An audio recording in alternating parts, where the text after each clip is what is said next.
So I've got James Malins in the house. James, I have to say, I feel like I've known you my whole life, and I have to remind myself that I've never actually met you in person.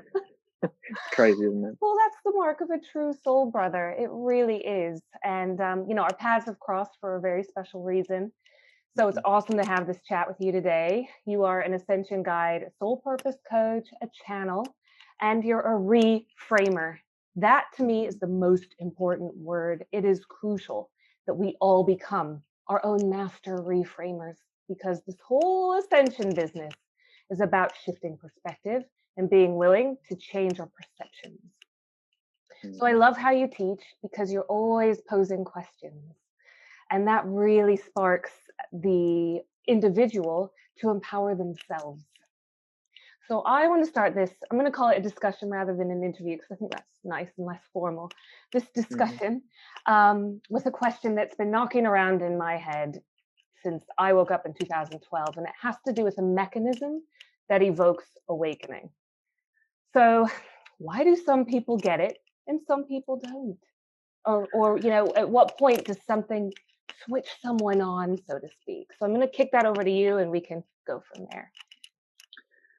It's one of the biggest questions I think you could possibly ask. And I would say that the mechanism for somebody to awaken is, of course, it'll be different for every single individual, but it's impossible to fully comprehend, because at any given moment, every single variable is a factor, right? So, for example, somebody might wake up in the morning and they might get in their car to drive to work, and all of a sudden, a lorry drives past them. They almost crash and die. And all of a sudden, they end up not going to work, going onto a hillside and spending the next 6.5 hours questioning their entire life and what they've done.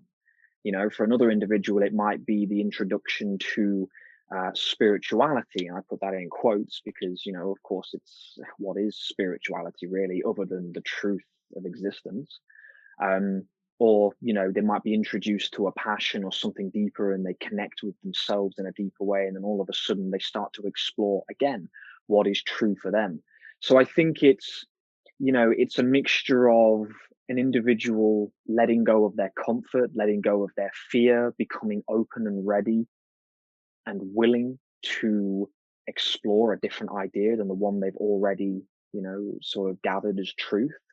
Because for a lot of individuals, they desperately want to box their life, to put their life in a box and be like, this is exactly what it is, this is how it is, and here we go, I've got all the labels. But that's not what life is about. It's a consistent exploration of what is true for people like yourself, myself, and everybody in the world, and how we, to me, find happiness and connect with people in a more loving and conscious way. So I love that.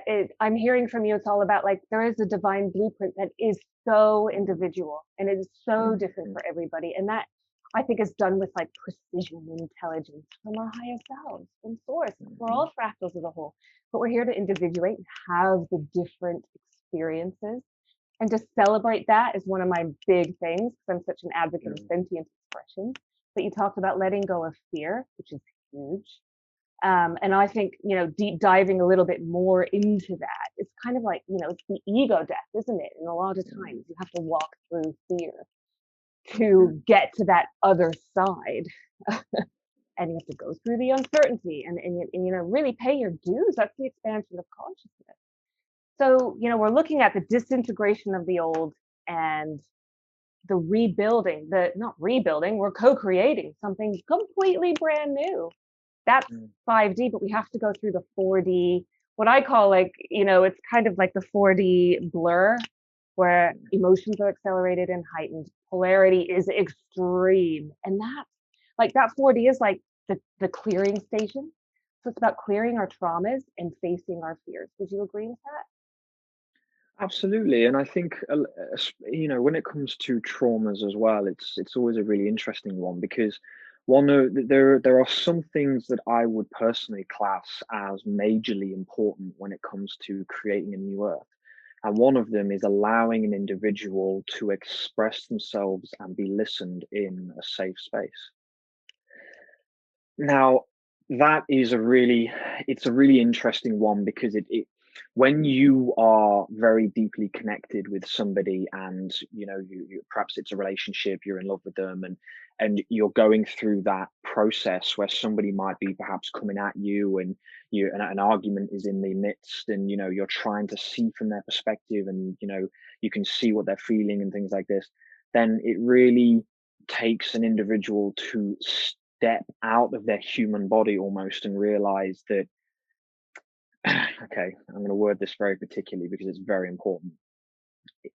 If you have two parties and one individual is experiencing this rage and this anger from perhaps trauma or things experienced in the past, if the other person is able to almost step out of their body and say, okay, let's see where this is coming from, where is this rage, this anger coming from, and almost allow themselves to play through this moment, then you can discover a truth on the other side. But it takes a lot, because you're almost, to a degree, sacrificing yourself. This is why I wanted to be very careful of my words. You sacrifice yourself in the moment so that the other person may go through what it is they're experiencing. Of course, there's a balance. For example, to me, both people must be able to see each other. They must be able to appreciate each other, no matter what the feelings and emotions. And of course, this is a specific example.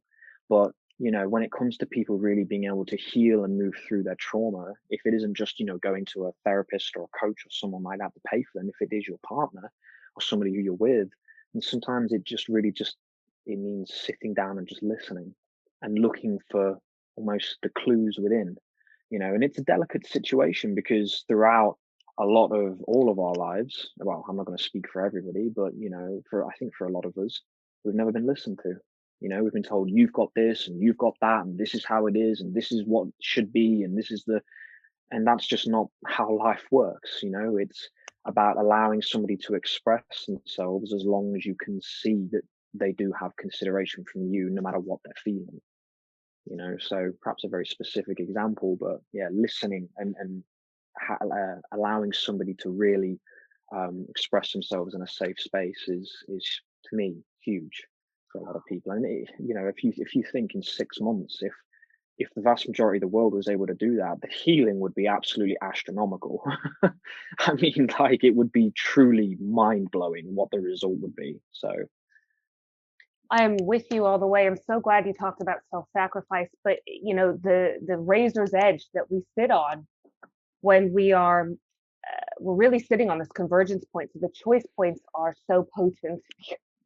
It's literally taking you here to the utopian timeline, or here to dystopia, if you will, which isn't somewhere else. It's where a lot of people are, I find, right?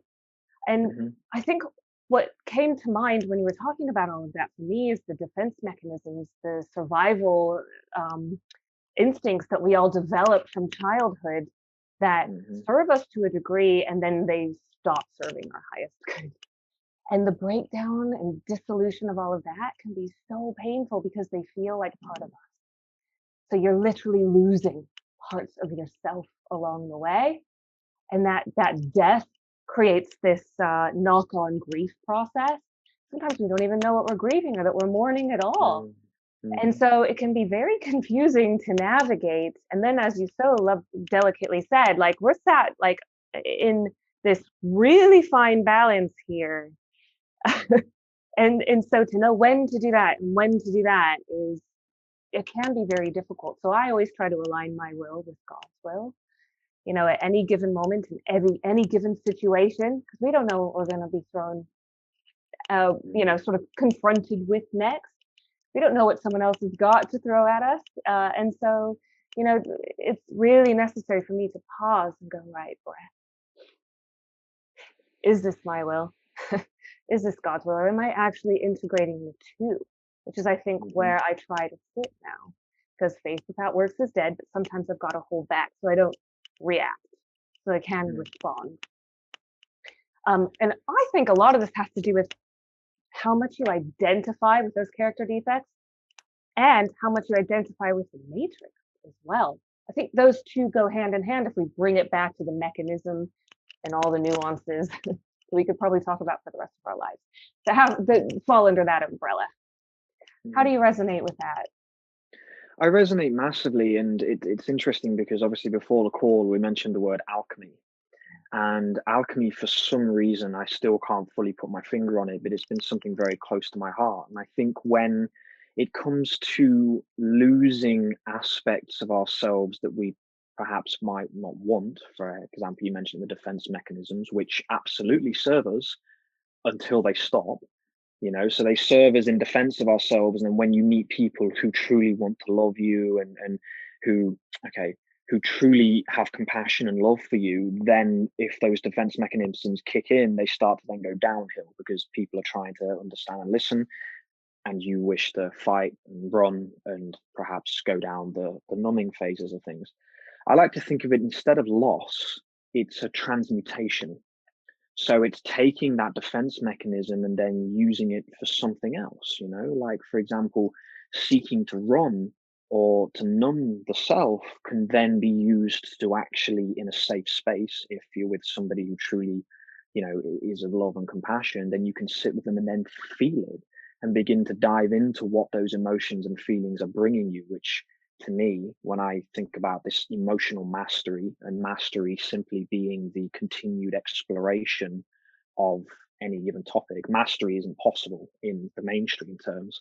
So I see it as just a continued exploration. That's mastery to me.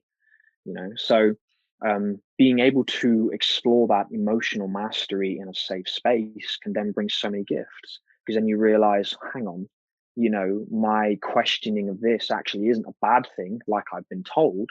It's because it's my truth. Like I've spoken to many people who have been told, I'm going to use this example just for the myself being a male. um, People have been told that treating women this way is okay, or for men, treating men this way is okay, and I've never resonated with that. And I've said that's not how it should be at all. Like, if we are able to see each other the way we see ourselves and then beyond, then we don't have to do those things. Like arguing. Arguing is inevitable. I don't believe that. I never will. I will never ever stand by that. People can say that until they're blue in the face, and I will disagree with them every single time, because an argument will only ever will only ever come forwards when one person or the other is absolutely resistant to listening and sitting and listening.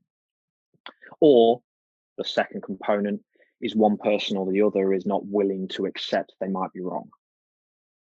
So, to kind of just elaborate on that quickly before I bring it round, two of my biggest intentions are for everybody who comes into my life to have a good experience of me. I will fail, but it's one of my intentions.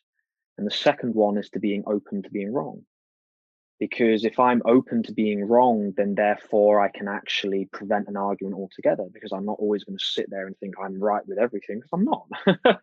There are things that I say and do that come across the wrong way, or that are brought across the wrong way, and I'm totally open to that idea. So and this is the arrogant part of this. The arrogant part of that is it gives me satisfaction, because if I'm open to being wrong, then truly the question is, can anybody really attack me for doing anything? Because I'm not going to defend myself. I'm going to be like, okay, yeah, I was wrong. This wasn't how I wanted to come across.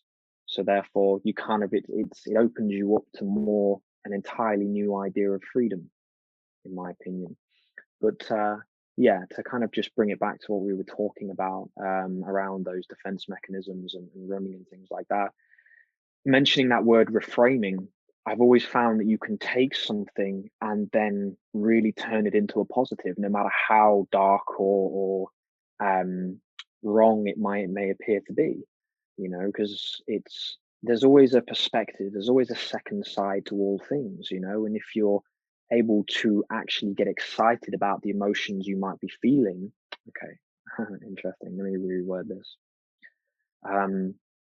If you can begin to see your emotions not as an ailment or something that affects your life, and you can start to see them as an experience, then an experience has a choice.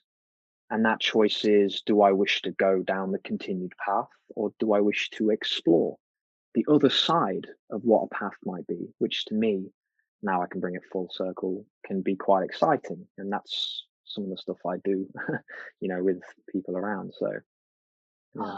so exciting. You mentioned so many concepts I love to work with. Alchemy, of course, for me is like metabolizing, and it's energetic. And that's what emotion is, energy and motion. We all know that, but you know, it's about releasing resistance to all of that. It's one of the biggest things I do. And you said transmutation as well. I mean, that's another magic word, because all of this is about the transcendence of the old. It's a recycling of the energy. And how I work a lot of times is we give it back to earth. We fill the space with unconditional love so that can create new potential for that individual, right? And then you're sort of, you know, you're able to move on with your life in a way that has so much more clarity, in a way that's so much more sovereign as well, which is another sort of magic word that keeps coming into my field, if you will, over and over and over again. And these are the revelations, you're right, because we have the choice to optimize our free will. So that was, I wrote it down actually as one of my little keys, you know, that has to do with the mechanism that evokes awakening. It's how willing are you to optimize your free will? How willing are you to make that choice? And that choice is made in Christ consciousness. I think Christ consciousness is the ability to choose, but to choose aligned with God.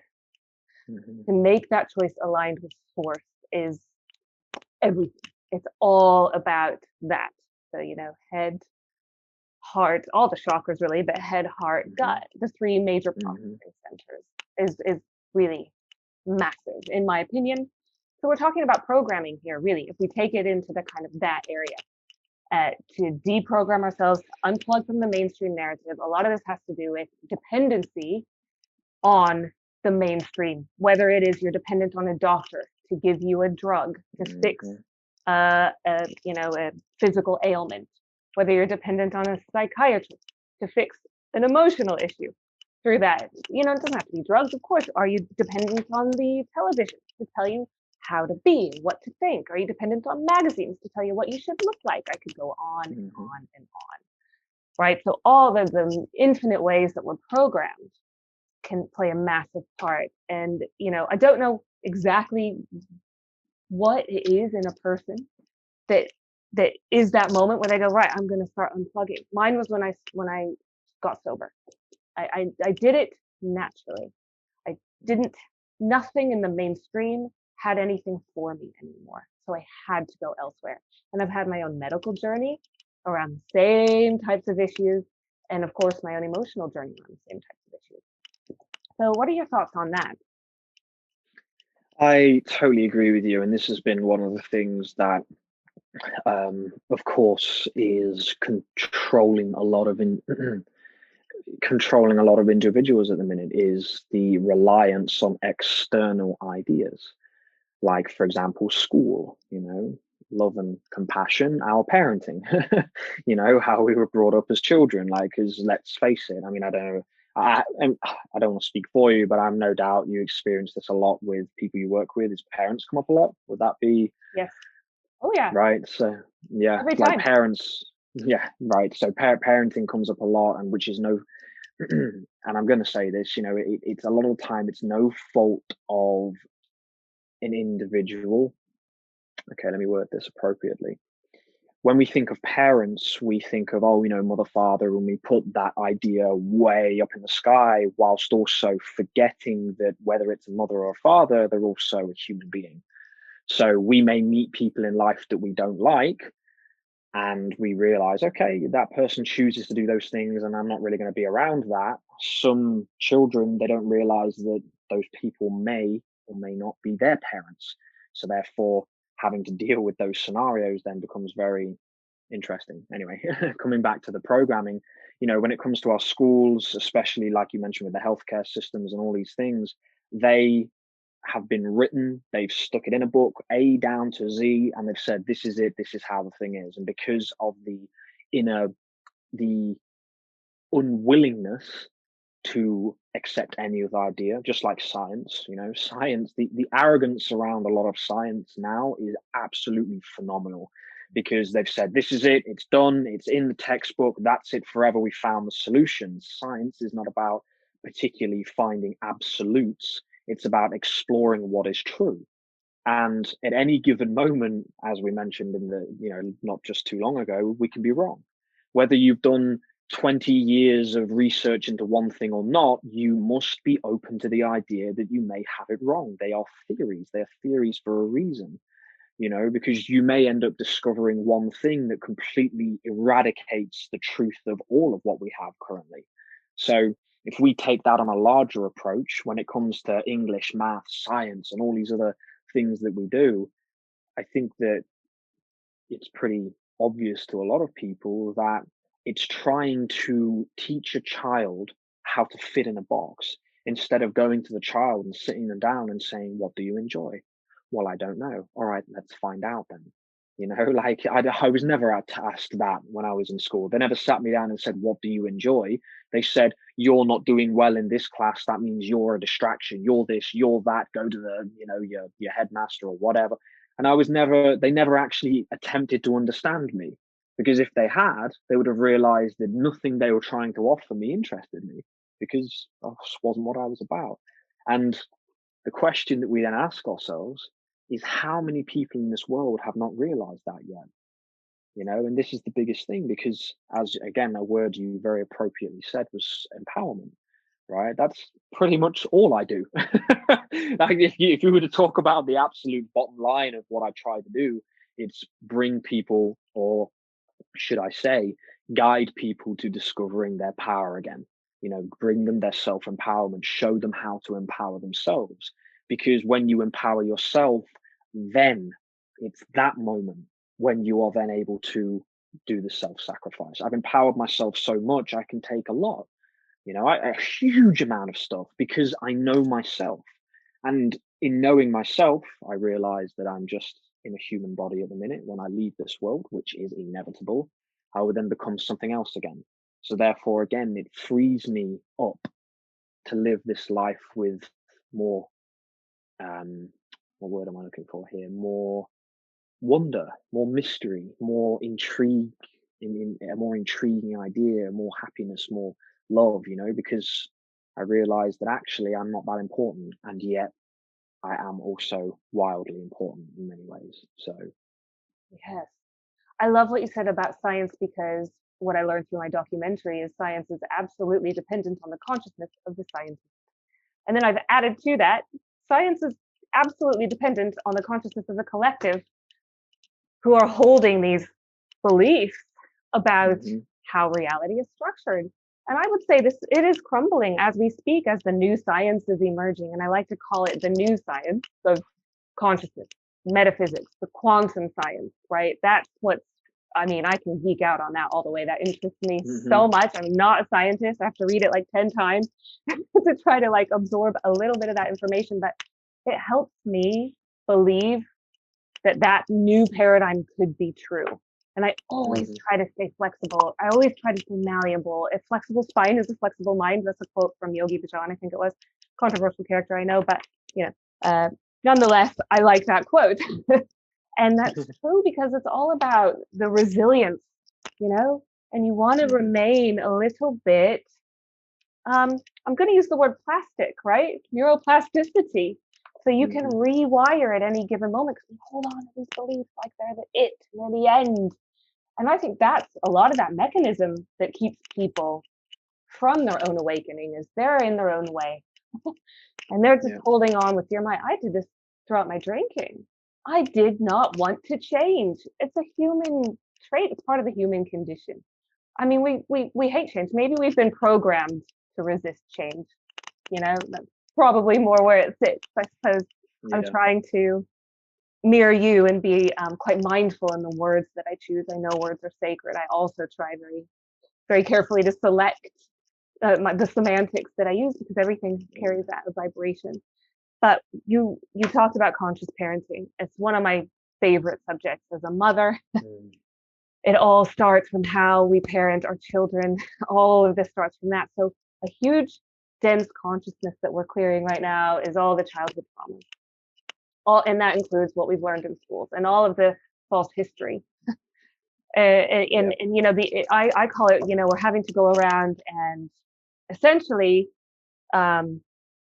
reverse the inversions. We're having to self-correct everything. And that's what I think this virus is. And this is where I'm starting to get really excited, because you see that happening for the collective, for the individual, and you see that happening for the collective.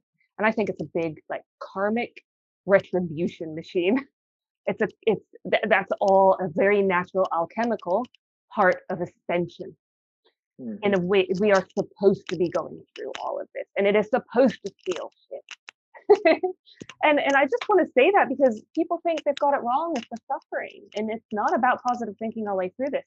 It's about seeing the dark and being able to integrate it, because we're clearing other consciousnesses as well. I made a little list here. I'm going to read it. Worship consciousness. You know, a lot of us have done a lot of that, and we saw that with, I'm a huge fan of Mr. T, but a lot of people are very, very disappointed when that didn't happen. And you saw the backlash of that. If you look at the pendulum swing of polarity, hopes got up and, you know, woo, massive disappointment. I think some of our community is still in that rut. I don't know if you're sensing that. I certainly am. And the clients that I see around the world, we're clearing savior consciousness, very related, obedience consciousness, masks, you know, essentially obedience training, you know. I could go on. Dependency consciousness. So, I mean, there's so many dense consciousnesses that we are transmuting, right? So, you know, what are some tips for those of us who are feeling a little bit stuck, feeling a bit disappointed, to kind of help us emerge from the cocoon and realize our own, actualize our own butterfly wings, I guess I would say? What would you say? It's an interesting question, and I would say it would go back very briefly to what we mentioned about science and quantum physics and things like that. Like, it's like an individual's intuition. It is unseen, right? And I literally I even did a post or something the other day about, you know, being able to also see the unseen, see the things that aren't in the physical, that aren't particularly tangible, but yet they are. Because if we were taught, you know, or we were shown, should I say, taught is again a very interesting word, because then you, like you said, you have to rely on the individual who is teaching to have that ability of consciousness to be open to being wrong, and that they don't have all the answers. So being shown the idea that our intuition is genuine, that it's tangible. My partner, for instance, we did a little fun little exercise talking about the chakras and some of the spirit animals that, should we say, are very close to certain chakras. She was guessing some of them, and it was blowing my mind. I'm like, how does she know these things? Because I said, just close your eyes and think of what comes to your mind. And the first one, she was like, a bird. And I was like, okay. And she goes, a hummingbird. And I'm like, get out of here. Like, she knew exactly what it was by simply allowing that information to flow to her. Yet it's unseen, and somebody said, lucky guess, you know, or lucky, you know, coincidence, lucky, whatever. You know, I've never been into that. I've never been, well, everything I do is around intuition and those deeper ideas. So yeah, it's like, coming back to that idea of transmuting what it is, I have to strongly come back to that self-empowerment and self-reliance, right? When you feel like, oh my goodness, you know, as you said, Mr. T not being, apparently, you know, of course, it's a giant play that we're seeing right now, you know, him not getting in, him not experiencing it. Like, it's about having patience. Like, I know for a fact that if it was to start kicking up more and more, I will not be silent. I will not stop and just bow down. They will have to take my life before I allow this stuff to happen to me. And I'm fully willing to do that, because I'm a fearless, incredible, superhuman being. No, because I'm unwilling to live my life based upon something I do not believe in. And I think we resonate here. I don't believe in any of this stuff that's going on. I don't live in the reality of the people who are living right now, right? Because literally I go and do what I want, when I want, how I want, because it's not about, oh my goodness, but you're putting other people in danger. You're making other people, it's like, then so be it, right? Everything else I do in my life is to give love and compassion to other people. If it is the understanding of others that I'm putting others in danger, so be it. I will not bow down to something that I don't believe in. And, you know, the evidence, even the people who are enforcing these things, literally openly talking about how they've been wrong and this and that. But because people are so glued to the reliance of their TV screens, they obey just because it's comfortable. You know, how are you supposed to know anything different when you've lived your entire life following a system? You know, it's not about logic at that point, because logic goes out the window. It's literally about, they know, no, if you, like, for example, if you were to, here's an interesting inversion here. If somebody was to sit me down and say, you're not this, you're not that, you don't do this, you don't do that, they could do that all they want. I'd bite their head off if they wanted to keep on doing it, right? People who are defending the system are doing the same thing. You're an absolute psycho if you think anything different. Oh my goodness, you think, 9/11 was a conspiracy. Oh, you're a psychopath. You're absolutely off your mind. It's like, but it's possible. How could it be possible in this day and age? No, well, Nazi Germany was only, what, 90 years ago. The adverts of children smoking and pregnant mothers smoking was only, what, like 50 years ago. Like, have we evolved that much so far? It's like, there's so many things that people don't consider, because again, like, it will go against their identity, and their identity is go to school, get a job, children, marriage, die. Right. So, which are all beautiful things, by the way. Like, somebody might think, well, that is my life. And that's okay. That's not a bad thing if you've chosen it. If you turned around to me and you said, James, I don't resonate with what you've just said, I see what I see and I chose that path, then who am I to tell you differently? That's not what it's about. It's about having a choice and having an option, which is something that we don't get given. A lot of people, they don't get given a choice, so they just follow what they can. There are a lot of people who I've worked with over the months and years and things, like, they've never been given any other option other than what they've been told. And I'm saying to them, well, why should it be like that? And like, oh, well, and that's when I'm like, okay, there is another path. Let's explore it together. So yeah, I don't know. I don't know if I went too far. Oh man, definitely. I love to talk about identity crisis, something huge coming up with my clients, absolutely every single one. And it's what do you identify with? What do you identify as? And it's really hard because we get attached. So it's about breaking those attachments. And that means also letting go of outcome too. And it means also not knowing. Maybe you don't know who you are. Maybe you don't know what music you like. Maybe you've always just liked the music that your boyfriend likes. Maybe your mom told you that pink should be your favorite color. So pink is your favorite color, and that's actually not your truth. So, a lot of this is going back into that.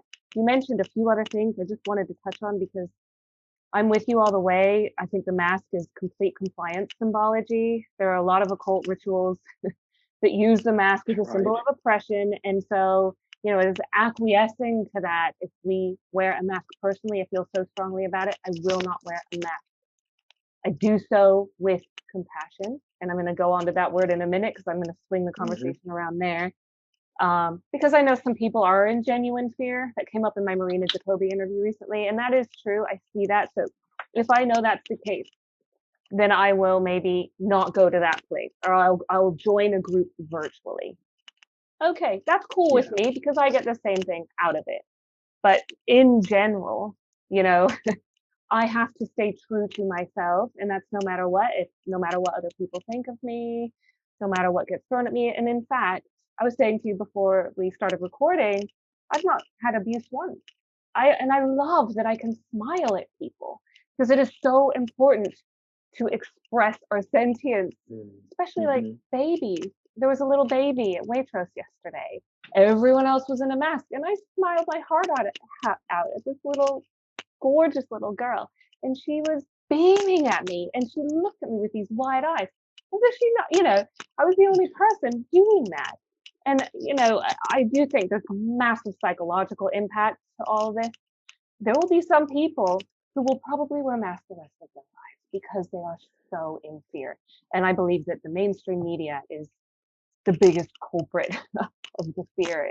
It's guilty of the ultimate crimes against humanity right now. And I used to be a cog on that wheel. I know how it works. And it's horrific what they are attempting to do. But I'm going to swing it around, because as we know, the more that we are forced to face our fears, the more that we wake up. And especially fear of getting sick, especially fear of death. Viruses have always been around. This is nothing new. They've always been there, and they can always kill people. This is true, right? And there's no more people dying this year than any other. In fact, less, I think, or at least there are less, cancer-related deaths and less heart-related deaths, heart disease, and etc. Because a lot of them are going this March, as we know. Won't even go there, but yeah. But the pendulum swing back to the positive aspects of all of this. It is also forcing people to isolate, and there's of course a really awful aspect to that, especially with those who suffer from addiction and those who have suicidal tendencies. Massively dangerous, but for those who are not at the low end of that spectrum and really caught in what I call helplessness vibrational frequency, which is the most dangerous of them all. For those who are, a little bit more self-regulated and balanced, it forces them to sit with themselves. And that would, I say, would really be the majority of who we're talking about here, the majority of our population, souls here incarnate on Earth right now. And that is creating that full contact with their emotional body.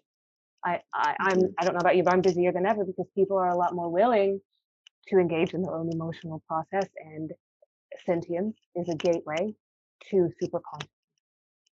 So if we go back to that concept, tie it in with compassion, because I believe that you talked about virtues, the virtue of patience. I love that you did a video on that recently. So important. There are also virtues of compassion and empathy, which I think empathy is earned, compassion is acquired. And I had to do so by going through really hard times to get there. I could genuinely, sincerely have compassion for the guy on the street, or whatever it might be, the person suffering. That I can absolutely relate to them on a deep, deep, deep level. Do you think that those virtues are also ways that we can start to embrace this shift in consciousness? I would say so. And there's one little thing I'd like to sort of share around that idea of having compassion for others. One question I started to ask, maybe even not last year, but the year before, I started to ask, how do I love all people the way I love like my family members or the people around me? And I kept asking that question. I ended up going to this little event and I asked the lady who was channeling, and I got the most beautiful answer I could ever receive. And they told me, see what we see. And that's the spirit, what's outside of the body, right? Because our avatars as human beings have personality traits, anger, jealousy, hatred, defenses, denial, etc.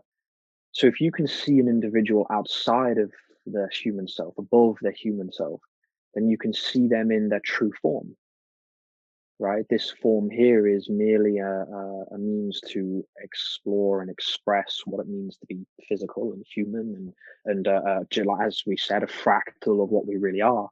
So that was what really began to, and I'm still, I'm still learning. Totally. I've never lied about this. I've never denied it to people. There are aspects of me that are dark and light, that are fire and water, earth and air. Like there is all of this aspects of me. I'm not perfect, never will be. I'll never claim to be. I'm not, all knowing, never will be, never claim to be. I simply am where I am. And for some people that is enough. So in realizing all of those concepts that I just mentioned, I'm then able to a degree, see where people are coming from, and I think there is a component to this that I'd like to sort of explore with you, and it's the ability to detach and have sacred boundaries. Because what I found is if I have the ability to detach from an individual, I can then have more compassion. If I'm with that individual and then I'm being bombarded and attacked and fought against, that's when the darkness rises. That's when the anger rises, which is controllable, absolutely. But at the same time, it doesn't mean that I'm going to just sit there and allow you to keep on punching me in the face and just do nothing about it. This is the sacred balance, right? We can understand and see where an individual is coming from. We can have compassion. We can have love. And this is where I'd actually like your opinion very heavily. One of the things I have learned to do is understand the importance of sacred boundaries and detachment.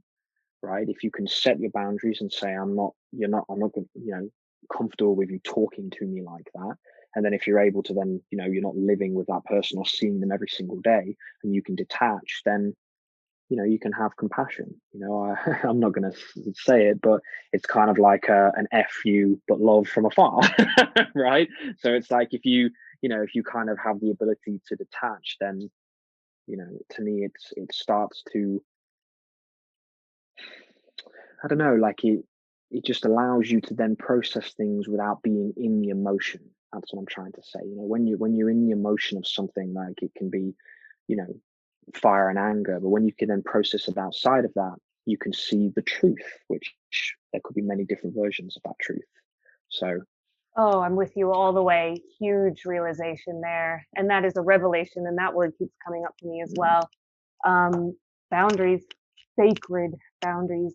mm, If they are violated, we will start to feel fear. We will start to feel anger. We are getting literally pulled down into the lower vibrational frequencies, the lower chakra, the lower triangle, mhm, lower chakras, lower triangle. And that is not where we want to stay. Now, it's okay if that happens, because I always say anger is ally and fear is friend, and emotions are messengers. I have a little formula that I yeah, do. It's really, mhm, really easy. You take the emotion, you release resistance to it, you feel the full flow of it, because it's all alchemical, and that means that it's a chemical absolutely, release in your body. It's hormone induced. This is all governed by our pineal gland and pituitary, actually, as well, which governs all the chemical excretions and the hormonal releases going on. And that's where we get emotion. And the emotion, I think, is always trying to tell us something. So once you allow the full flow and you stop blocking it, you mhm, get the message. Once you get the message, you can start to integrate the fear. You integrate the anger. And then you can respond rather than react from a place of integration rather than a place of fragmentation.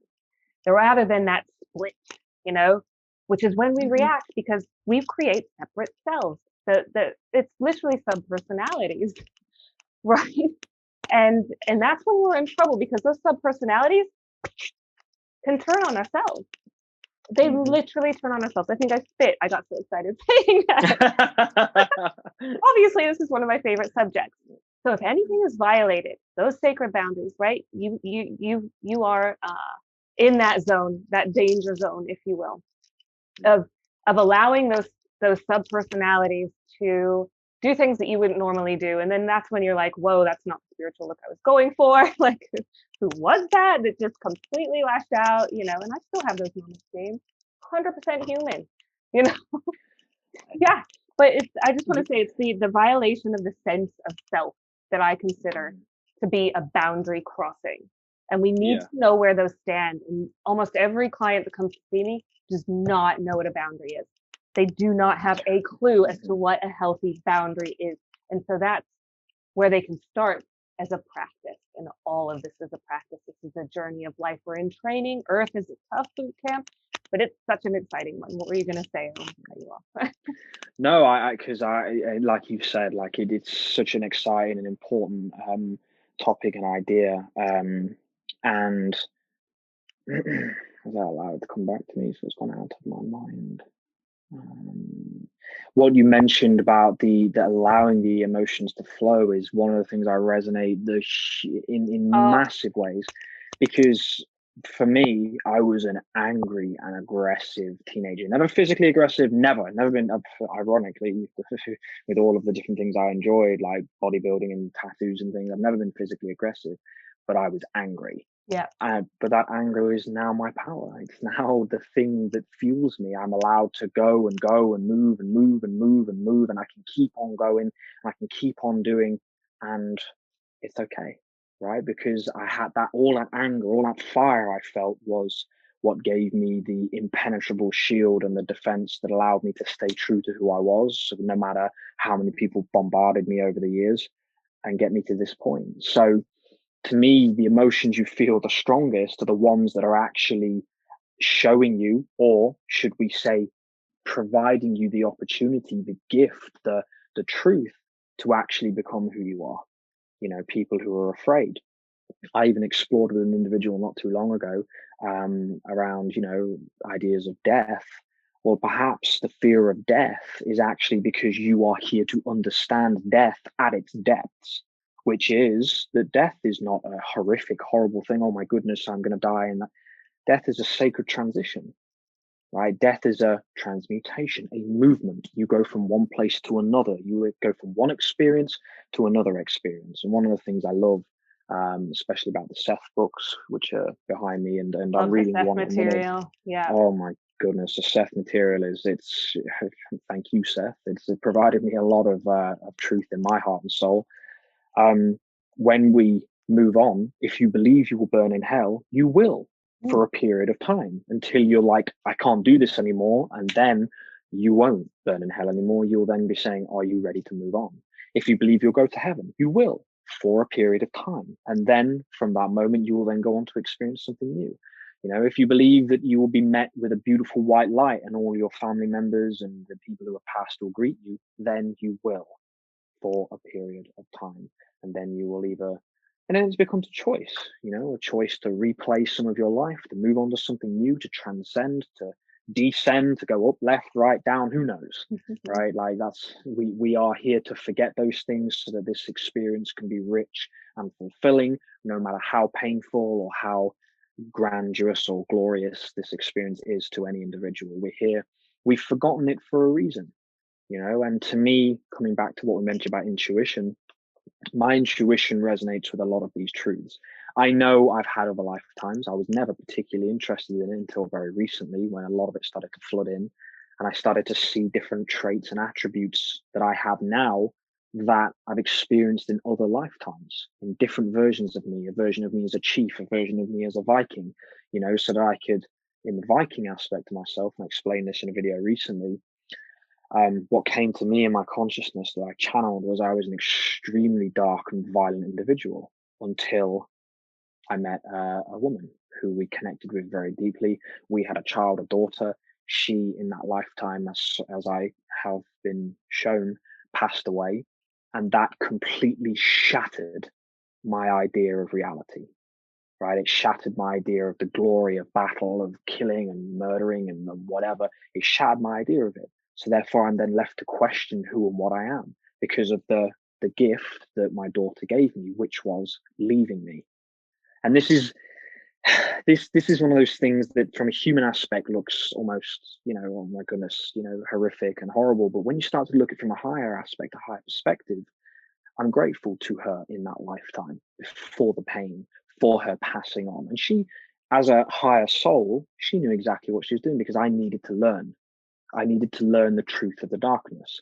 When I was a native Indian walking through the forest, speaking to the trees and guiding my people or however, in that lifetime, I was also alone. But in that lifetime, I was more focused on the light, the truth of nature, the truth of living in coexistence with everything around me, not just the people, but the plants, the animals, the soil, the rocks, the clouds, like even the rocks, like, you know, the mineral kingdom, something that seems inanimate, that seems like it doesn't have life or existence, but yet holds some of the deepest truths and wisdom. Like I needed to learn that. I needed to explore that side of the light. And this is why in this lifetime, I believe that both of those ideas are now within me now, right? The light and the dark. This is why, oh, you know, Satan, oh my goodness, you know, this and that. I'm not a Satanist. I'm not, I don't, not religious, and I'm not any of that stuff. But if we think of Christ and Lucifer as two sides of a coin, the yin and the yang, the dark and the light, right? It's again, like I'm not either or, but I just find it very interesting because these ideas started coming to me through other things, and like this truth around the light and the dark. And it's actually the end of last year that channeled stuff started to come through. Is that now it's time for people to understand the light and the dark. It's not about being perfect and always being of love and compassion, because truly it doesn't matter, right? Another thing I read in the Law of One, which I found very interesting and it stuck with me massively, was that some high dimensional beings might have caused an earthquake in Asia where thousands of people died, so that the opportunity for love and compassion was then had a potential, right? It had, let's see if this destruction, this pain will cause people to, because they weren't getting it, right? People in that area weren't getting it. It's time for it to ascend, right? So let's cause this here so that they can learn to love each other. So, you know, it comes down to, and I'll finish my point here. It comes down to this idea of everything is important and yet nothing is important at the same time. Yes. That's a light heart right there. You hit on Mm. so many important aspects. The one is, it was on my list, the closing, how close are you to reconciling that God and the devil are one, right? And also that heaven and hell are all here all the Mhm. time. It's what you're a vibrational match to that matters. Mm. Because I think I said earlier that, the dystopian timeline is already here. Well, so is the utopian timeline, so is 5D, right?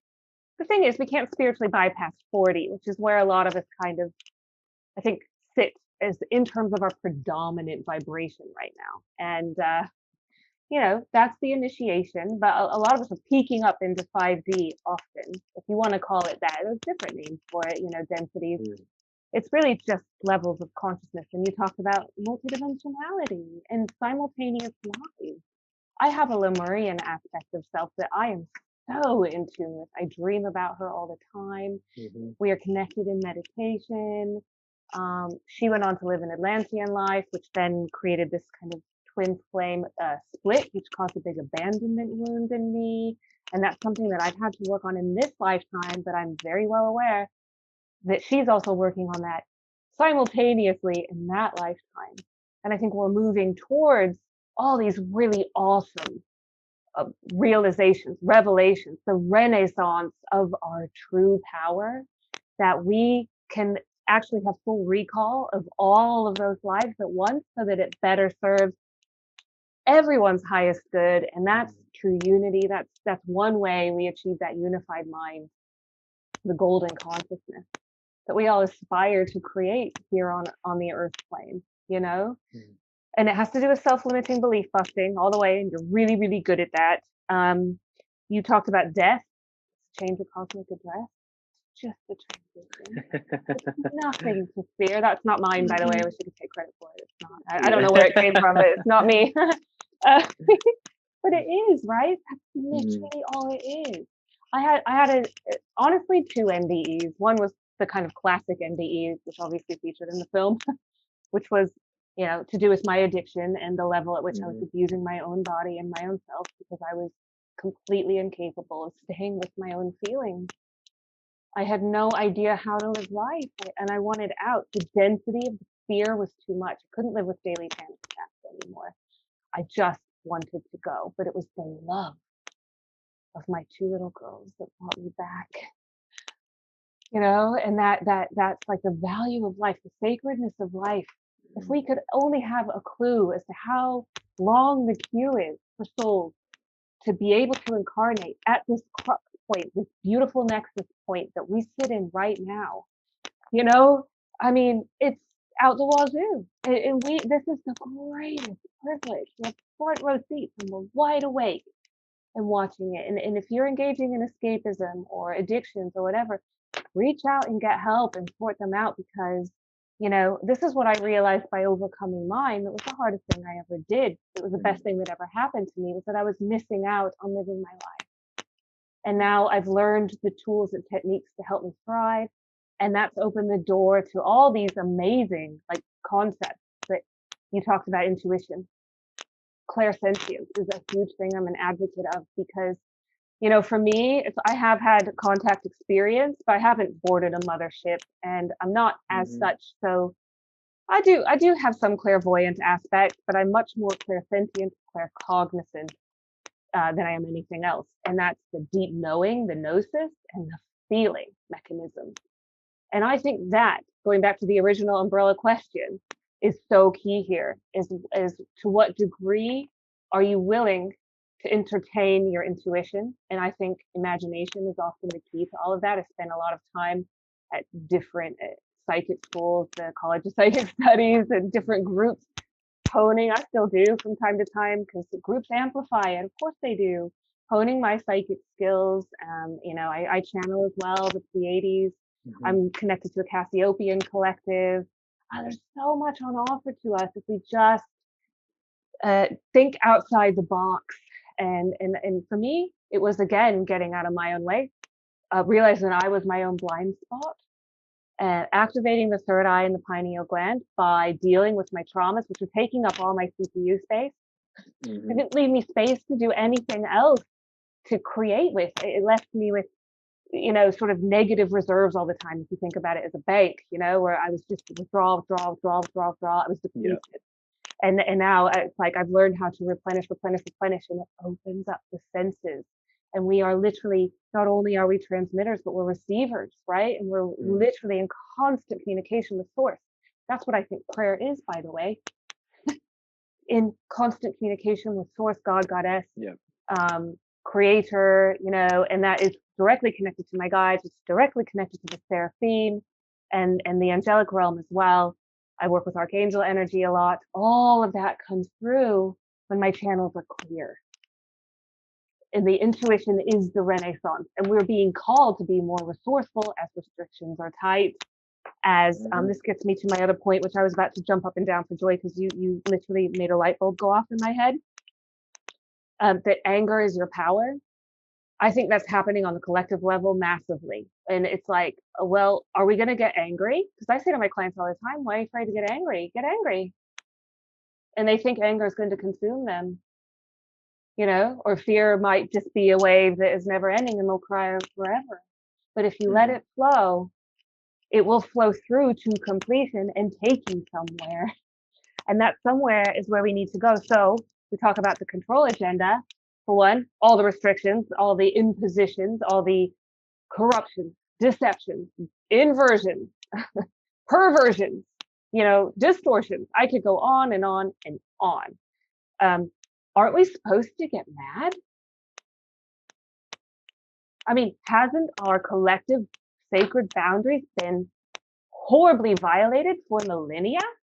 You know? And that was just for me like, yes, the power of no. And that's why for me it feels so good to say no and stand in my own power. I do not consent. And I say that with fire in my belly. That's the spiritual warrior coming out, you know, and it's not unspiritual to get mad and say no, right? I say mad in an American sense. You know what I'm saying? What's your take on all that? Because that was just for me like light bulb moment. Yes, that's what's happening. It's, you know, this is the biggest thing is the spiritual rule book of existence. You know, so many people have tried to write this book and tell you exactly how it is, and don't drink alcohol and don't do this and don't do that, and oh my goodness. I mean, fucking, you know, like you go from one system of control straight into another system of control. And this is exactly why what I do is I undo that. And I say, you do what you choose to do. Here is a suggestion. This is something close to my heart. Does it resonate with you? This is something that I believe to be true. I'm not telling you it is true. I'm not going to be that stupid or arrogant. You decide for yourself. And this is why I do videos where I've said to people, I want you to question me, right? Like, and this is one of those things, right? I say to people, I want you to question me because you must do so. Like, it isn't oh, you know, James, don't be that. Like, you're amazing, you're great. I don't want any of that. It's nice to hear. Thanks. You know, the physical James Malins loves hearing that, but it's completely irrelevant. Truthfully, the deepest level is absolutely irrelevant. Yeah. Right. What is more important is, what do you believe to be true? If you believe what I say to be true, fantastic. Let's explore the actual truth of it. Do you have anything to add to it? Do you have anything to say? Is there anything you think might be interesting to explore the difference of it? Because this is how we begin to evolve. James Malins is not the epitome of pure knowledge on everything. He is a singular point. He's a moment in time. And that moment can change. It can evolve. It can grow, right? The world doesn't change with one person. It changes with many people. And if it was to change with one person, why would that one person take on such a monstrous responsibility? You know, like, I've spoken to many people, whether they believe themselves to be stupid or not, and some of the things they say, I'm like, I never even thought about that, you know, right? Awesome. I didn't even consider that, right? Because the rule book hasn't been written and it never will be. It's not about rules. It's not about have tos and musts. If anger is something you're experiencing it, then feel it, right? Because if people want the get out of jail free card, if they want the how can I explore myself whilst also, you know, being quote spiritual, my question for you would be, do you know your intentions? this is what I would say. If you want to explore this life in a certain level of freedom, ask yourself, what are my intentions? For example, my intention is, as I mentioned before, for every single day, whoever comes across me to have a pleasant experience of me. I'll fail. There's no way I'll ever succeed in that. Even if I was to try to do it, somebody will see me as they have seen somebody in the past and they will tear my head off. I've experienced it, right? I thought to myself, I don't feel like I've done anything wrong, but clearly I'm just getting my absolute face chewed off. So it's for a reason, right? Or what am I going to learn here? Or is this just a dead end experience, right?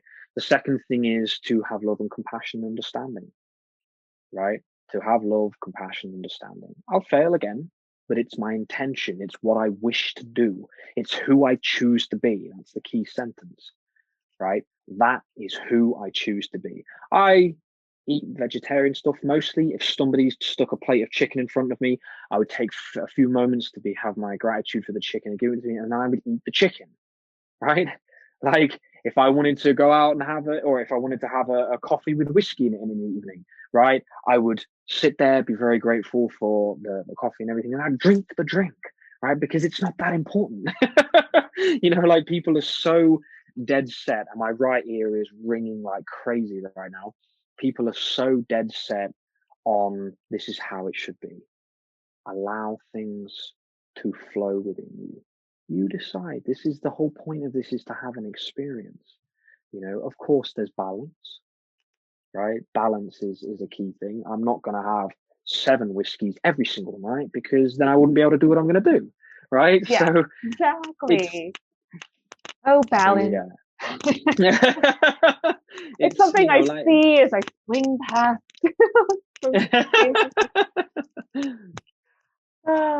Did I cut you so off? Are you saying that is like I don't want to no, stop your flow. You're on it, man, all the no, way. it's okay.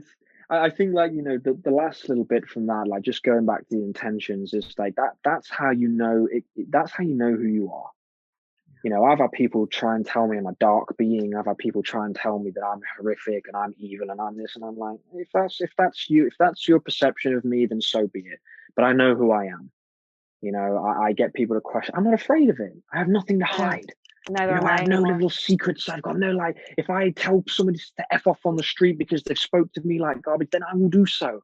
It's not, I've never claimed to be the perfect being. I've never done any of that. I've always said there's light and dark. I've made friends with my demons years ago. My anger is my power now. Like this, you're free then, right? That's free will. It's not about, right? Like that is free will. It is being able to explore. This is how I to just round this off before I ask you what you think. Like, to round it off, I it's got on my mind. I try my best. It's gone, but I'm just going to say this anyway. I try my best to live with love and compassion, and that's it. Like I said, I'll fail, but it's my intention, and that's it. Like, if you can live like that and it's genuine, right? In my opinion, you've got it. Like, that's Ascension. The Yes. physical body is not a perfect vessel. It's a vessel of experience. That to me is the ego, right? The ego is not, and this is something reframing. Excuse me, something always goes against. I've never seen that I will kill or have an ego death. I just realized that my ego is everything you see on this camera, the tattoos and the face, my body. That's my ego. Ooh. That's the vessel. What's outside of me, outside of this body, however expansive it may or may not be, is then what it is. When I close my eyes, my body will stay behind. When they finally, cremate me or whatever, I don't know, chuck me into the ocean and allow me to be free.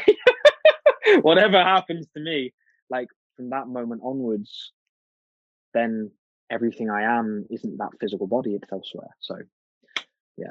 It goes back to integration, integrating the ego. The ego gets such a bad rap, and I think it stands for edge God out. Again, that's not mine, but really just where are you not aligning with your higher power? Is your will Mm-hmm. taking over? We associate it with like image a lot and pride, but it goes a lot deeper than that. For me, ego is totally transformed and transmutated over the years. just like my fear has actually. It takes new forms and new shapes, and that gives me a deeper level of knowing. That's again part of Hmm. ascension. And this is a continuous process of deconstruction. We will never be finished. When we are, I guess we're somewhere in a rainbow body. We certainly won't be in this physical body. I think we're all Hmm. here to rectify karma. Let's get real. We all have Mm. shit to sort out of balance frequency to completely align. And balance has been a lesson my whole life. Of course, as an addict, I've really struggled with it. I am such an extreme, all or nothing person. I always have been. It's something that I think I'm a lot less like that now because I work on it and I've done this work for about 10 years solid. Mm. um, but that overcoming the whole thing you talked about, what other people think of you, and being able to stand in your power and really not care is true liberation. I've just finally broken from the shackles of that in a completely new way. I'm not saying I'm done with it. I'm not saying that, Hmm. but but like it's a whole new level of freedom, and that to me is probably the best contribution we can make individually to fighting back to the system Yeah. in general, because that has potency. And us as light workers, the more aligned we are with God, the more we're channeling source. That is like more potent than literally millions of people who aren't yet able or capable of doing that for their own good reasons, because it hasn't been their appointed moment yet. It's not been their divine time. We all have a divine blueprint, right? Time is but an Yeah. illusion. And other people, whatever they spew at me, especially from behind the computer, which I was just sort of a bit upset about one of those recently, and you Hmm. really helped me through. And that's why we need each other. I need the support network of people who are of higher consciousness, who understand. People like you put yourself out there too, and you know what it's like to get some abuse. It hurts. It's a dagger in your soul when you've worked for 2 years on a project, and Yeah. you get a flippant comment about your makeup or whatever it is. Like, it just Hmm. hurts. It can be really personal, So, some of this stuff, and it's projection. It's projection. yeah, and you, like, you will always find that those individuals who spew those things, the things that they say comes from spite and rage, and normally it's got zero logic. They've not actually. I had one individual a few months back. Literally, it was only on something silly. In this group I posted about a tattoo design I'd created. He literally straight away gone all the way down. He says people think this is real, and it was a design. Well, I hadn't actually had it done yet, and he was like, "People think this is real. This is a joke. Look at like." I'm like, "Did you read the description?"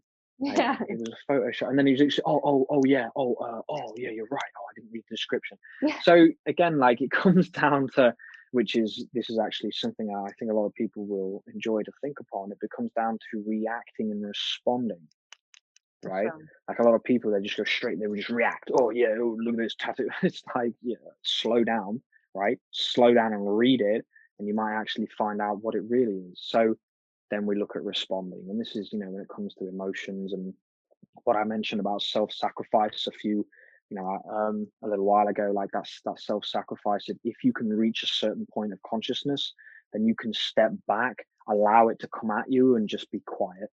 This is what I found. Just sit in silence. Okay, where's it? Which is, it's hard. Like, it isn't easy to sit in silence when, I've had people, literally, myself and my partner, we were in a shop, and this individual mentioned to us about our masks, which we weren't wearing.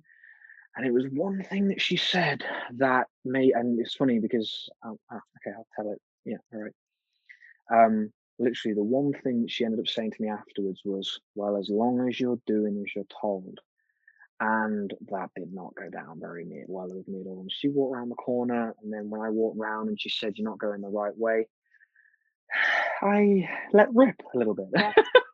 And I said along the lines of, "Is that how you speak to your family? Is that how, you speak to the rest of the people in your life?" I said, "We even moved out of the way so that you could walk past. We were polite, and I said, 'Who do you think you're?'" And what was interesting, just to kind of dive into that a little bit, the people who worked in the shop ended up taking their masks off because they obviously believed in what we believed. And I turned around and Brilliant. I I gave a little bit, because again, this is something that's really important. Like and I know people see me this way. They'll think, "Oh my goodness, James Malins, what a great guy!" Complete light. I've never claimed to be that ever, right? I've never claimed to be that, and I trust me, I love and appreciate everyone who sees me the way that they do, and it really means a lot to me. But I've never said that's what I am. I have everything in me is everything. I have light, dark, anger, happiness, love, compassion, patience, all of it. I've understood it all to a degree. There's more, of course, but I believe I have a strong understanding of it all. So, but it was there, as long as you're doing, and I'd like to, again, just on the importance of everything's important, nothing is important. I did give that lady what for. And the reason why is because the thought that came into my mind is that she may have got satisfaction saying that to somebody else, and they may have put a mask on just because of what she said. So there is part of me that hopes that the experience that she had with me, which wasn't pleasant, by the way, so I failed in my first intention, the experience she had with me might have been a deterrent from trying to tell other people how to live their life. So balance, right? Yes, I wasn't love and light in that moment. No way. But maybe actually she needed to hear it. Maybe her soul needed to hear it so that she didn't sit there and think she knew what she was talking about. So, yeah. I agree. And true light includes the dark, all of it. Absolutely. And we are the full spectrum. And that's where I always say enlightenment is the full spectrum of all feelings. People think it's blissing out on the mountaintop. No way. It's literally integrating all of the negative feelings that you don't want to feel, and you still feel them. And that's true. And I love what you said about you had a moment there where you were sort of being the observer of your own experience there, and I love that you're willing to share your personal experience, because that's just so useful to me, and I'm sure everyone else is listening to this, because you get like real life examples of spirituality and action, not spiritual protectionism, which is an entirely different thing I'll go into in a minute. But I think a lot of this is refraining from judging ourselves sometimes, or judging the reaction, or judging the feeling around it, because that can send us into critical parent kind of mode, inner voice, going on, and all those negative kind of downward spiral issues that the powers that were prey on. It's emotional manipulation, and they don't use usually anyone else against us but ourselves. And again, that happens collectively, and that happens individually as well. What else? Oh, you talked about, I think you said something where I thought, right, you sparked that in other people, where they took the masks off, and that is contagious. And so when we stand in our own sovereignty, it's contagious. When we hold more light, it's contagious. It's a new scientific fact. It's in the film that we're infectious agents of change because it makes it okay for other people to do it too. This is why my guides have been telling me for a long time now to do these kind of videos, to make it okay for other people to start doing the same and to live their life trying as best you can. Because I'm trying as best I can to close the gap between your true self and your false self, and that means closing the gap between your higher power, your higher self, and your current self. And you could also include your inner child and all simultaneous selves as well in that. And that's multidimensionality at its core. You were going to say something there. No, because you stepped upon something that was so massive. And you mentioned around, oh my goodness, come on.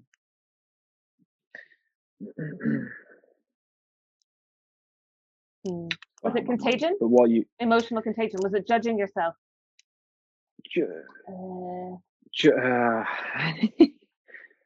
It'll come back to me in a minute. But what you mentioned around that giving people, you said it perfectly, giving people permission to do the same.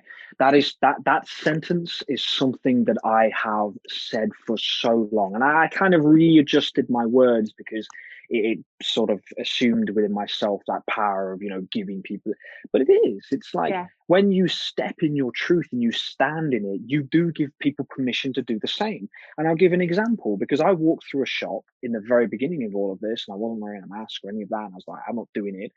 And was intimidating. I'm like, blowing my mind.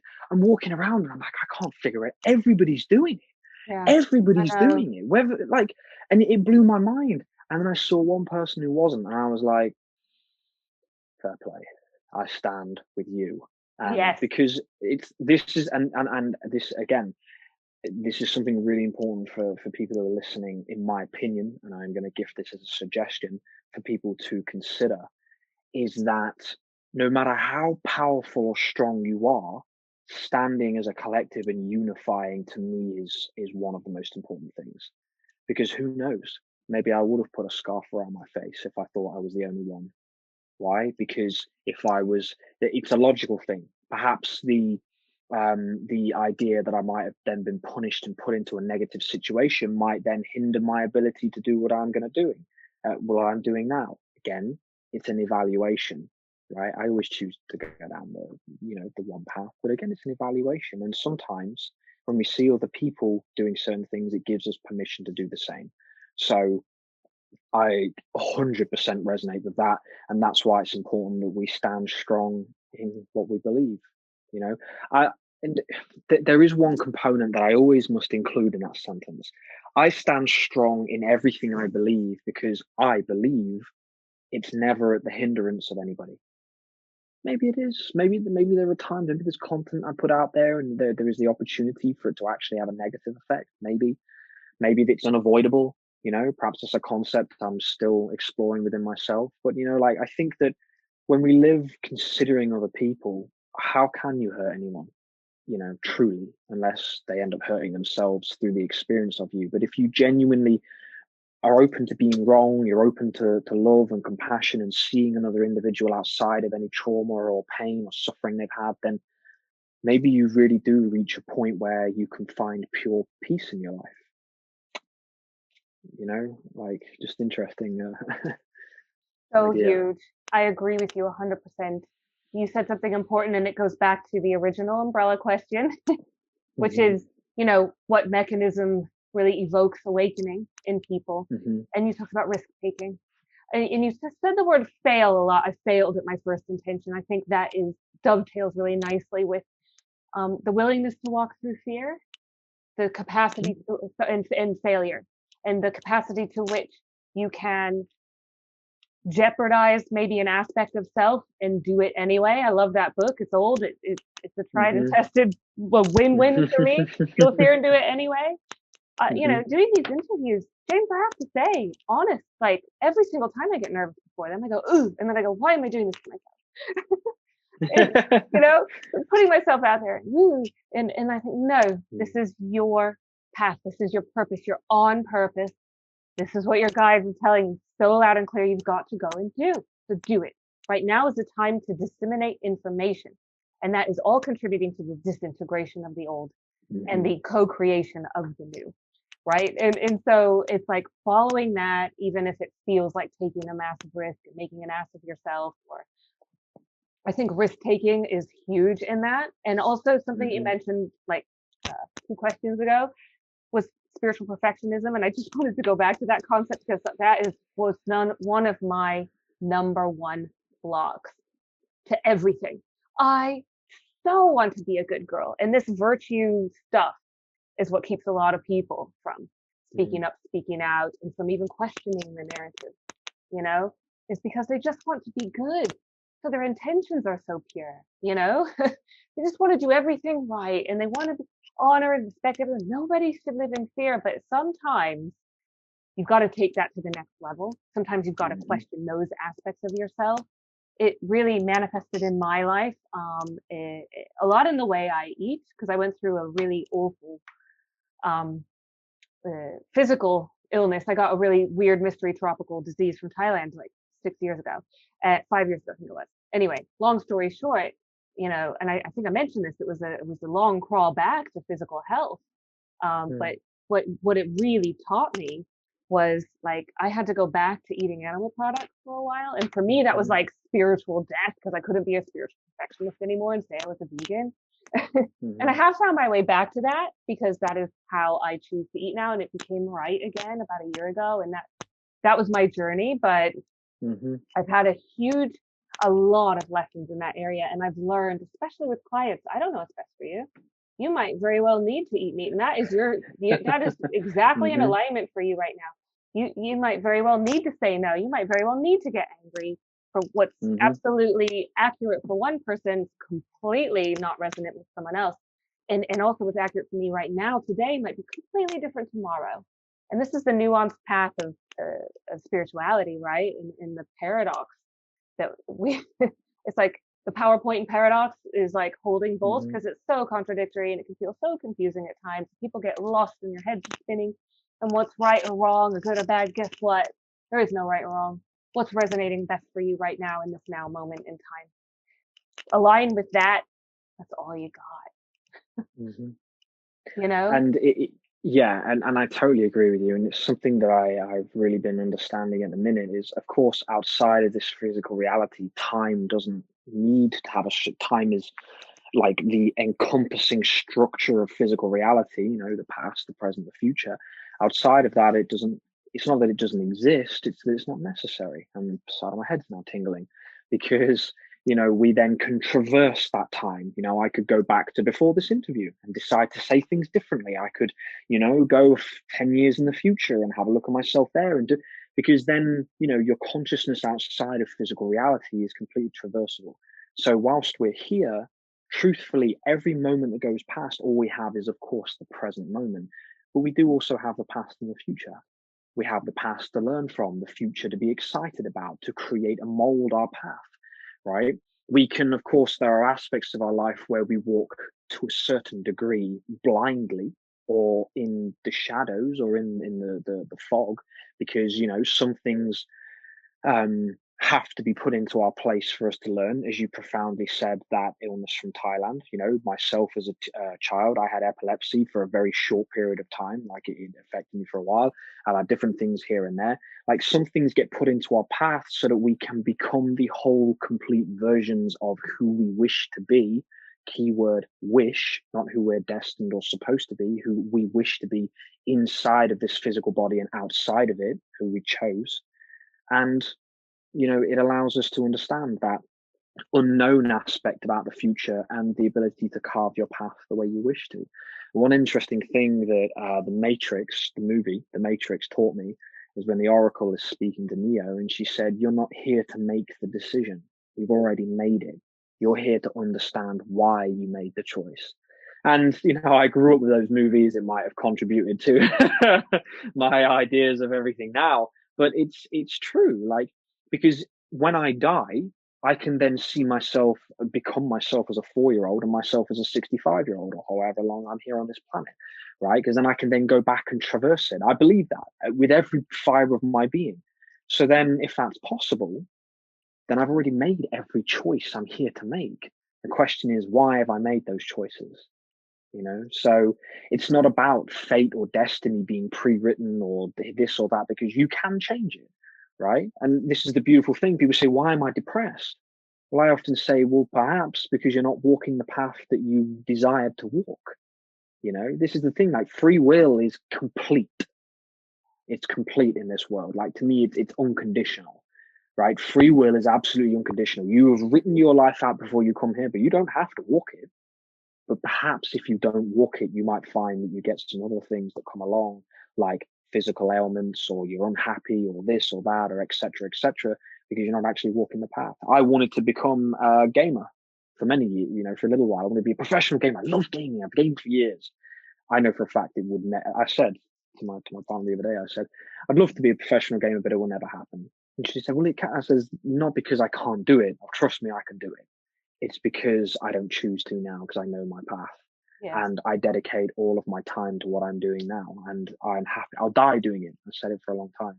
And this is a very, very brief off point here.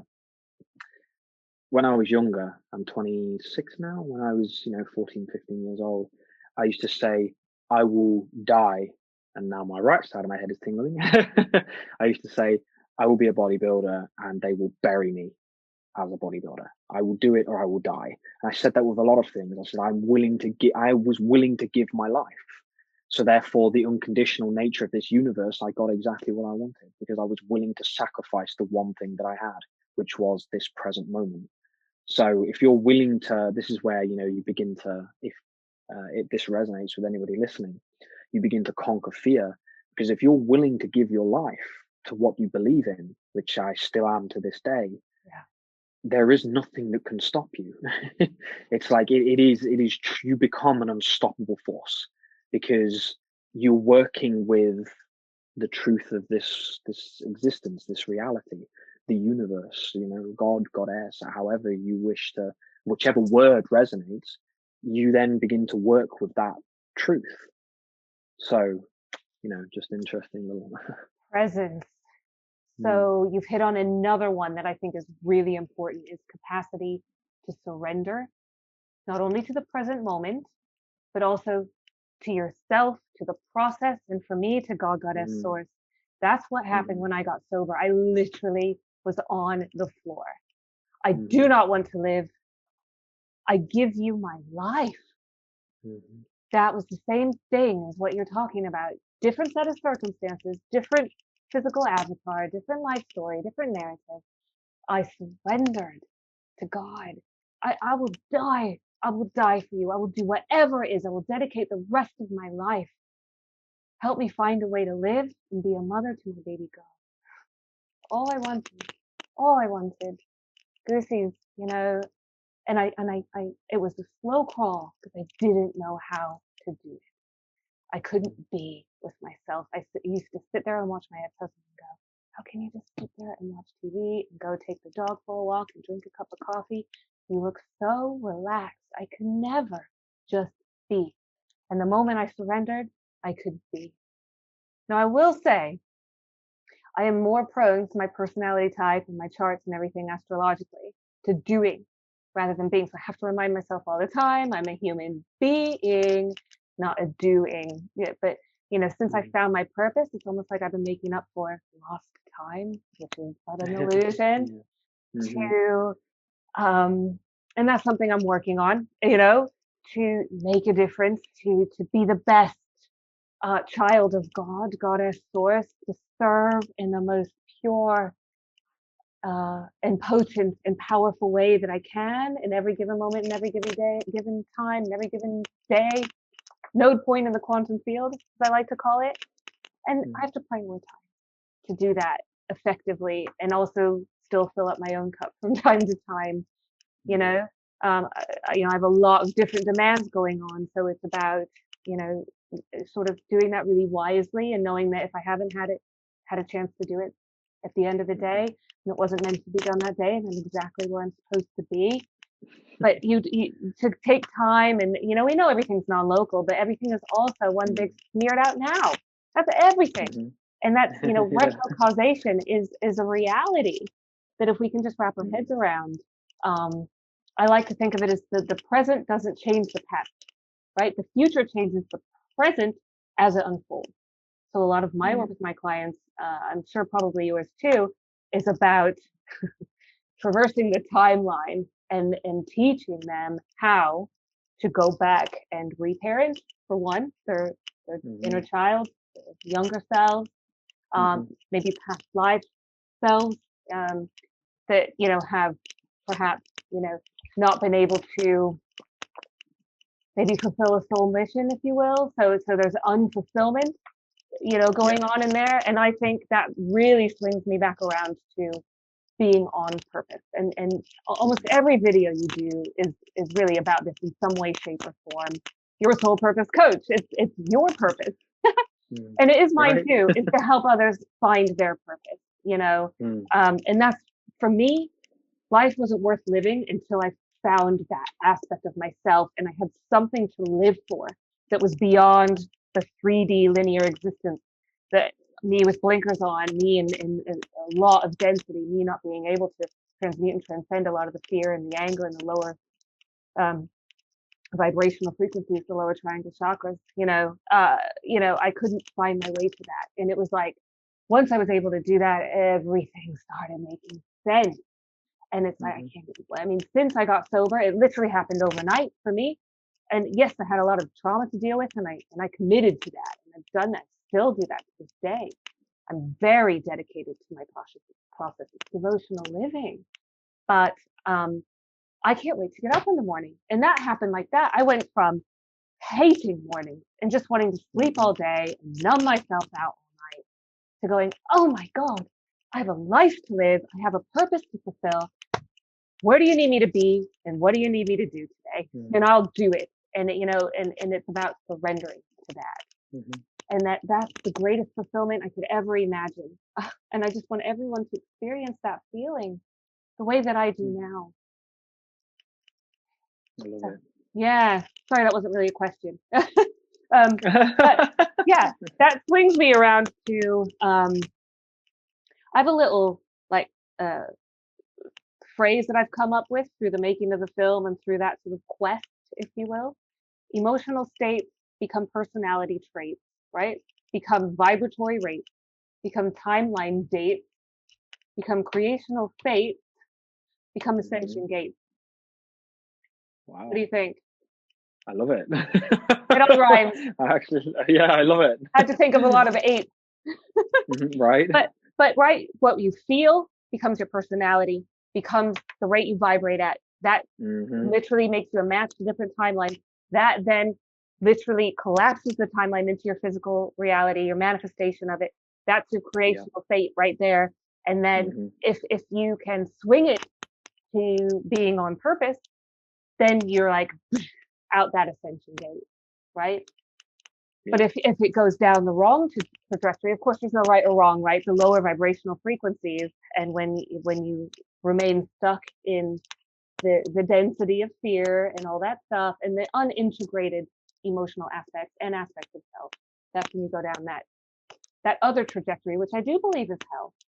Being an addiction, active addiction, was hell on earth, you know. Yeah. And that's what we're talking about: utopia, dystopia, heaven, hell.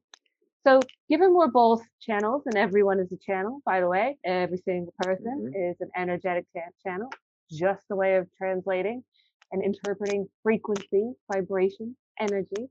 What do you see or feel in terms of probable timelines for the future?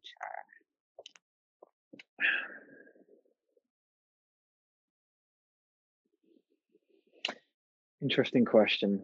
I would say that the future I see is one that I have chosen, and therefore it is one I will walk. For all my life, I have seen strategy. And for the things that are happening at the minute, one thing that I actually read the other day that resonated with me hugely, it was to do with Mr. T. Okay. And it was to do with, instead of trying to explain to people what has been happening in this world, show them. Right. And that does that not make sense? Right. Then people, because there is one thing, to quote my father, that he said to me, there is one thing you cannot argue with, which is the truth. Of course, the truth is subjective in certain situations. However, when the collective sees something happening and it's happening to every single person exactly the same way at the same moment, at the same time, I would like to think that it becomes a certain truth. So instead of, trying to explain to people this has been going on, show them what's been happening. And to me, what's going on perhaps across the pond for anybody who's watching over, in America, just pay attention, be aware, and be patient, because everything is changing, everything is shifting. I didn't come to this earth to simply lay down and become a slave to a system. I came here to liberate the people. And that is what, and not to just speak arrogantly of myself, a lot of us are. Even those who are listening, if you're listening right now and you're curious of your purpose, there is a huge chance if you've got to this point in this video, that one of your purposes and the reason for you being here is to take what you have experienced and use it to not only empower yourself, but then to empower others. And my advice to you would be to understand that is why you're here. If that is why you're here, it isn't going to go to waste by this world being enslaved by a group of beings who are extremely phenomenally good at strategy and understanding how to manipulate beings. That is the old. And we needed that. Humanity's needed this, right? People think we won World War II. If people think that we won that, we didn't win, right? There was no winning side. It was the only controlling side. And everything from there has been a complete, means to control everything. So we're now moving away from that. You are seeing women who are finally realizing that they don't need to be submissive and told what to do or how to be. You're finding men that are realizing that they don't have to be brutish, violent, aggressive, nasty individuals. You're finding children that don't need to conform to an education system. They can actually be free and choose what it is they want to be. We are evolving and growing day by day. And if you feel alone, if you feel that all hope is lost and we are in a timeline of self-destruction and enslavement, then understand why you're here. Okay. Like, we are here to bring in the new earth. The ascension is inevitable, right? Whether it has been a world altering experience, interesting, stop my words there, whether earth has been altered for the ascension to take place or not, we still get what we need here, and I know the path we're on, and it's the exposure of the truth, right? And when for those who, and I'm going to mention David Wilcox. I love the guy to bits. He's a quirky guy, maybe that's why I love him. I love him to bits, and he's probably one of the only individuals on a, should we say, fame level. And again, choose my words carefully, that I resonate with. These people aren't supposed to know what's going to happen. You can't tell the quote enemy, right, in a strategic sense, what's going to happen by allowing it to become public knowledge. It must be a facade, facade, facade, whatever the word is, if that's even the right word. It must stay with those who are making the changes. So if you're waiting for things to happen and they don't end up happening, it's obvious. It can't happen the way it's going to publicly be said. It needs to be done at the right time, at the right moment, and things need to go the way they are. The beings, I use the word beings, the people who have controlled this world for so many hundreds of years, they have had their roots integrated into everything. Fear, murder, they've killed people who've spoke out, Chester Bennington, all of these people who spoke out about what they knew about. They did not commit suicide, in my opinion. That might be controversial. They were talking about the truth and they were silenced for it. All right. The roots of the tree are deep, but so the branches branch out into the sky. There we must understand both worlds so that we can understand the whole. So to round that off, be patient. The change is coming. I couldn't agree more. I resonate with that so strongly. And 5D chess, I'm going to do a James Malins here, guys. What are you doing to play your own game of 5D chess? How are you contributing to the 5D chess game? And for me, making our documentary, I have to include my partner Chris East in it. He's so humble and he does not want his name mentioned, so he's probably gonna get mad at me, but he absolutely helped me do every bit of it. And to roll that out was a preemptive attempt to address the collective crisis point emotionally that was already going on then. It had been building up for millennia, for centuries, but obviously is really coming to a head now. And to look at the swings of polarity, to look at the forgotten power of emotion, to look at all the dogmas and the doctrines, and to get away from Newtonian physics and reductionist materialism and Darwinian theory and all the programs that we just swallow whole as truth, and they're not truth. And to look, of course, at everything else to do with escapism and addiction, which is, again, one of my pet subjects. So I have to go back to that, because the more we are running away from ourselves, we'll never make it there, no matter how hard you try. So a lot of us get more sophisticated with that over time, and we can make it to a degree of sort of awareness and then spiritual bypass, if you will. And so it's really about becoming aware of how you are escaping in the now moment, because it morphs and changes for me. I have to watch myself all the time. I can think I'm meditating and not really be doing a very good job of it, I look like it, but So again, life is a practice, and it's a great big experience machine. It's a great big ascension machine. We're here to have that experience, and we're here to not only contribute, because I always think like I don't want to take away from, I want to contribute, right? But we're also here to add our own unique piece to the puzzle of 5D structure. The framework is the puzzle, and we're all so important. That's why, especially us light workers, because we are so prone to addiction and suicidal tendencies, because we don't like the density and the fear's too much for us. We're deep feelers, we're intuitive empaths. We tend to really, really, really find it difficult life, especially, the first waivers and the second waivers. Third waivers, new round is a little bit more robust, I find. But we have a absolute crucial piece to that puzzle. And if we don't have you, I'm speaking to you who might be really struggling or suffering from suicidal thoughts, intrusive thoughts right now, then we're missing a piece of the puzzle, And as you said, like in the end, yes, we all make it. We all make it. But, the more that we can realize our full potential in the now, the closer we are. And I think we're both here to kind of catalyze that in people and inspire people in that way.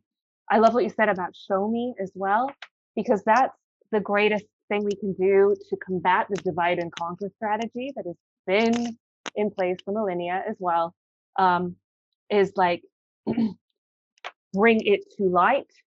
And that's what is happening. And I think from Mr. T and that whole, I want to say, I see it as a light body force, the team around him, and all of us who are also very much contributing to that. We're no less powerful than he is. But, is really important point to make. But all of that is designed to show all of us exactly what's happening. I'm from the show me state. That's Missouri. People in the States will understand this. Where I think it came from the Civil War when they were fighting and they couldn't read. The people who lived in Missouri couldn't read, so they'd show them like how to tie their shoes and operate a gun and whatever it was. And so we're here to show people, show me the way showing, light workers. But we're literally illuminating all of this shadow and all of these, deep dark aspects of our collective self on the macro level. I do see the illusion of the presidency that is being perpetuated and propagandized on the mainstream all the time, 24/7. It's that and fear porn. Take your pick. I invite everyone just to unplug and go within for your information. Go within. You are the source of everything. You don't need the screen that they call them television programs, because they program you. just chuck it out the window. It's the best thing I ever did. My children have never watched television. And I'm really proud of that. I say never. No, they did when I was drinking, not since I was sober from 2012. So yes, and that is huge. Yeah. So I mean, all of this is mastery level stuff, isn't it, James? This is no mean feat, and it can feel like the weight of the world sometimes. And I know that I fall into that sometimes. So some of it is balancing again that razor's edge, between like knowing the gravity of it and what's at stake here, and being willing to take the risk, and also lightening up and not taking any of it so seriously, and creating your own heaven on earth and your own reality bubble, your own projection of consciousness that is your own holographic reality. I love it. Yeah, I don't want to wear you out. So I guess that's the quantum leap here we're going for. Is there anything else you wanted to add? No, I think we've covered some beautiful things there, and I wanted to say I appreciate being on here very, very much, and the invite was obviously very interesting and very appreciative. I think we kind tell of everyone about really. that. Yeah, absolutely. You sent me a little telepathic message. Yeah, I saw an interview we did with a gentleman that I still need to watch, And I had a little conversation in my mind, and I was like, hey, you know, Kristen, I'll be on your show if you want to. And then in my mind, I was like, but that's arrogant for me to invite myself. And then literally, I think 6 hours later, he sent me a message asking if I'd like to be on, which was brilliant. So yeah, it's been an honor, and I really appreciate it. And I appreciate the work, both yourself and I hope Chris doesn't mind. He might want to crucify me as well, but I appreciate him too, very, very much. So It's a huge part of this whole thing. So yes, yeah, thank you for honoring him. yeah. You're perfect. Oh, I don't like the word perfect. See my guys coming in now. Don't say perfect. You are a beautiful embodiment of the divine masculine, which is not perfect. So we're going to go for imperfect perfectionism. I don't know. You know what I mean. Yeah, I do. Yeah. You really are, and the pleasure is all mine. And I heard that telepathic call. We are honing this skill as we speak. It's happening more and more and more for me, just like synchronicity. It's propelling the awakening. It's one way that we can get around all the censorship. We didn't really talk about the big tech, you know, all that stuff. But, you know, it is telepathic communication. And it's real and it works. And I literally heard your call went, James, I need to do James next. Because I'm literally just going, right, do I need to do an interview this week or now or next week or maybe not, and who? And it was just loud and clear, James, in that moment. And you were like, oh my God, that is so crazy. And of course, you know, of course. And those of us who are anchor points on the light grid are so much more potent. We're so much more able to really start to utilize and leverage these skills to our advantage. So the calls to like, I think to like reinvent the old and well, allow it to crumble really, so that we are, you know, really just creating from the new, from the heart, the new structure. Yeah. That's it. I agree. That's everything. All right, James, thanks so much. I'll let you go. We'll hope to see you soon. And, you know, I would love to do this again soon, because I think it's been a really, really meaningful conversation for me. Lots of light bulbs. Absolutely. I would love synergy here. Yeah, that would be awesome. Yeah, I'd love to. Thank you, my love. We'll see you soon. All right. Bye-bye. Bye for now.